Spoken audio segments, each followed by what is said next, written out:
Hey, you guys, it's Brandy Chanel. Welcome back to my channel. Welcome to your Insecure Season 5, Episode 2 review. Without further ado, let's get into it.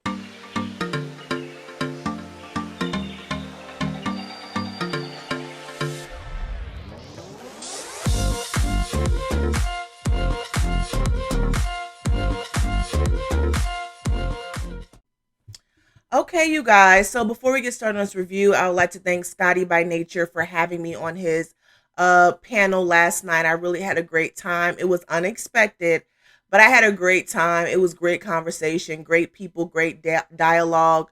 I was there with all the content creators, that he has on his panel. So I do appreciate him for having me on his panel. He said he wanted me on for the reunion. So I will be there. So check me out at that when the Real Housewives of Potomac reunion comes on. So let's get into Insecure. So I don't know how I'm feeling about Insecure this season. It's kind of dragging. It's dragging just a little bit. So this review may be a little shout. Okay, this review may be a little shout. Okay. Okay, so the show opens up with Issa and Molly going on about their day. I think Molly contacts Issa and they're supposed to be like set up pasta night or something like that. And Molly was falling asleep, so she ended up spending the night over Issa's house. So basically, we see Issa and Molly, kind of developing their friendship over again. Reigniting that flame. Not reigniting the flame, but I mean, we can't say that. We can't say that because they're friends. They're best friends. So we see a lot of that going on in this episode. I love Molly's haircut. How do we feel about Molly's haircut down in the comment section? Y'all let me know. I think it's cute. I think it fits. She has the face for it, so she definitely can pull it off. She ain't like old girl from growing up hip hop. A hot mess, baby. Nathan and Issa are planning a party, and Nathan and Issa go out to dinner. Like I said, I love Nathan and Issa's, chemistry. I don't know what happened at the end, and we'll get to it. But I love their chemistry. I wish they would work out, but it's kind of seeming like it's not happening. But yeah, they go out to dinner. Molly is over her parents' house. They're having a party, and she introduces them to this guy from church. Her mom wants her to hurry up and get married. And she says she's only focused on herself. Listen, so this guy is really nerdy. He's really fidgety. He's somebody that her mom knows from church or whatever the case may be. I don't know what's this obsession with trying to hurry up and uh marry Molly. Like, I don't know. Like I said, I hope that if she does find a man, that this is somebody who's going to accept her from her for her, and she's not compromising herself only to get dumped at the end. You know what I mean? So if it's not going to be like a real relationship, then I don't want her to be in a relationship. I just want her to go about her business, right? Issa's doing a presentation for a company. She's planning an event for this company, and the designer that she's presenting, they don't want him. So I don't know if y'all know the guy. I think his name is Ralph Angel from Queen Sugar. I think that's what the show is. And he's on the show, and he's the designer. So she's trying to convince this company to showcase his designs at their event. They're not too sure about him because they want a more polished, Eurocentric type of designer, and he's out there. He's from the hood, so a lot of his work reflects his background. So they're trying to convince Molly, not to go with him, but she's trying to push for him. Okay. So she has a conversation with Molly, and Molly said, "Well, go to their boss." So Molly goes out to dinner, and she is talking to the boss, like they're the person that's ahead of the person who she was doing the presentation for, like the person above them. Okay, and she ends up bringing the guy at the presentation. So she's trying to convince them, you know, you're going to be the company that discovers this artist, that discovers this designer. And so he then allows her to bring the designer, but it's with, they have some notes, So basically, it's kind of like everything in corporate America. Black people, we fight so hard to get to climb the corporate ladder, and we start chipping away at ourselves. Like we can't wear our natural hair. Well, this not my hair. This headband wig, but you know what I'm saying. So we can't wear our natural hair. We can't wear the Afrocentric suits. We have to talk a certain type of way. We have to behave a certain type of way, and that's basically what's going on with Issa, this company, and this designer. Um, they're not wanting him to be himself. Okay, they want him to be more toned down, more polished. They're not looking for that hood, rugged, which is the flavor that he brings to his clothing. And so they finally say yes, because Issa's done a damn thing. She has convinced them. Um, we also have Molly on the other hand. She's trying to get back on the dating scene, right? Because I think what her mother said triggered her. So her mother said, we want you to get married and we want you to have kids. And she's like, well, I'm just working on myself and maybe another couple of years.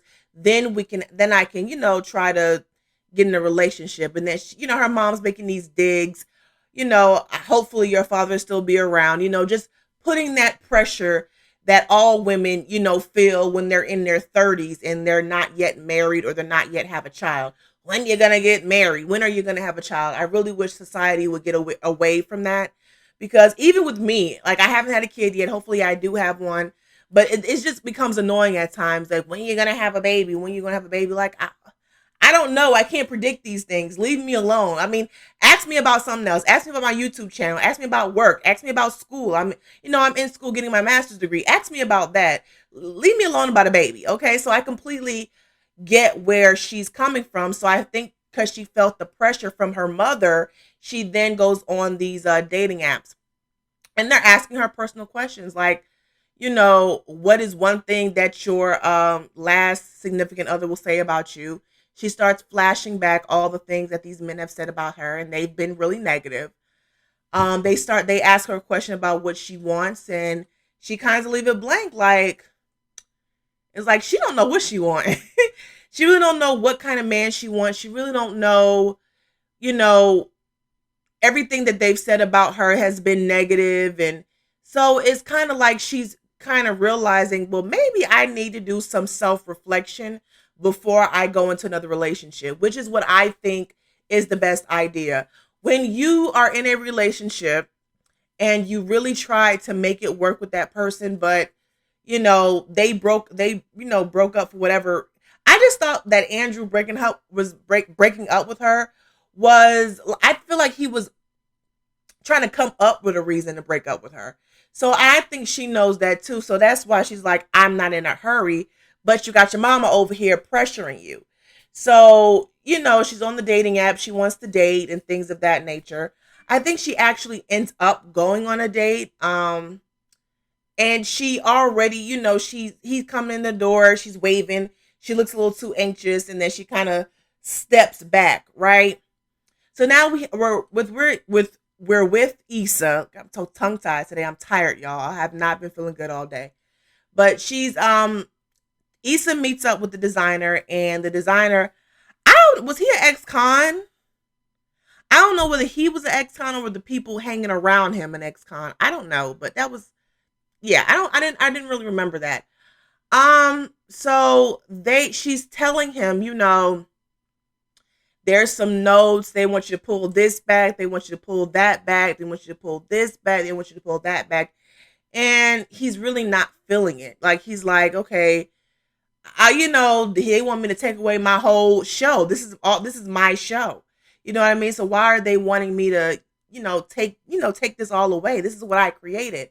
And like I said, it's all about corporate America and our place in corporate America. Us as Black people, our place. Like I said, we are often told we cannot be our authentic self when it comes to, being in these corporate spaces, right? So, and that's basically the message that Issa is giving him. Not really giving him, but in her mind, she's giving him an opportunity. In his mind, he has to sell out to even get this opportunity, right? So it comes to the event, and they're getting ready. They're in the back. Issa is doing some press or whatever the case may be. And, while she's doing it, her secretary, whoever she is, come back, kind of signaling her to come back because there's problems. She goes in the back room, and everything that was supposed to be taken out of the presentation, he's put back in because this is who he is. He doesn't want to have to compromise his creativity, his work, all of the things that he's worked hard to get accomplished. And he doesn't want to take himself out of his work. Okay, because a lot of his work is based on his background, is based on where he lives, like it's based on the hood. And he feels like he's trying to bring the hood mainstream, especially when it comes to the fashions. I mean, because let's be clear, we're in society today where a lot of the fashions and a lot of the culture, our culture, is now mainstream. And you all know that the Kardashians, Kylie and Kim and them, they've all brought it mainstream. I mean, the cornrows, the big lips, the big butt. That's every bit of us is now mainstream. So I understood what he was talking about. So when Issa goes in there, she's like, "Yo, what's up? I told you, you couldn't do that." And he's like, "I'm not trying to be no sellout." She's like, "Well, I'm trying to give you an opportunity." And he calls her a sellout. So do y'all feel like that whole situation was her selling out?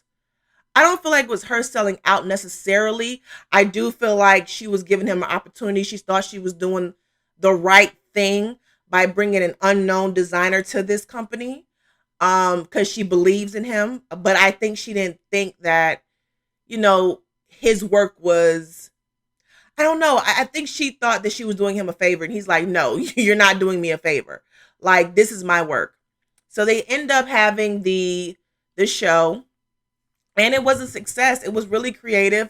I didn't really, in my opinion, what he was doing, it was more creative than it was Ratchet or Hood or whatever they were trying to get rid of or take from him. I thought it was actually kind of creative, and I actually enjoyed it. And Issa got a kudos for it. They propped her up. Know, they gave her a props because it was a really good show. By the way, I thought Molly's outfit was cute. I thought she looked really, really cute with the dark lips, and then she had the haircut and the leather. I thought she was real cute. Um, so then Molly asks Nathan to come over. They're talking. She's falling asleep, and he's talking about something. He's leaving. He's gonna catch an Uber. Does nobody got no car on this show? Like, why are we catching Ubers? I don't know. That's weird. Anyway, so he ends up, she asks him to spend the night. They in the bed. It looked like they about to, get it popping. And she starts crying. And I couldn't make out what she said. Um, at first I thought she was laughing, but she was actually crying. I thought that was weird. But I don't know. I think she was crying because I don't know if she was crying because she was trying to get rid of her feelings for Lawrence by laying up with Nathan, and she realized she couldn't do it. Maybe she missed Lawrence, or maybe she felt guilty for having Nathan there. I don't know, but she started crying. I was so annoyed. I was like, "Damn it, girl, we was almost there." Damn, I like Nathan better. I'm sorry, I like Nathan better. And that was pretty much the end of the episode. She falls asleep. He kind of cradles her, and she falls asleep in his arms, then he leaves. And so I don't think we'll be seeing Nathan too much more this season. But that was it of Insecure. I'm glad that Molly and Issa are rekindling their friendship and things of that nature. But it was a good overall. It was an okay episode. It's like dragging. So hopefully the episodes get better and better. But yeah, that's that on that. So y'all let me know how y'all feel about this week's episode down in the comment section. Don't forget to like, share, comment, and subscribe to my channel. Until next time, toodles.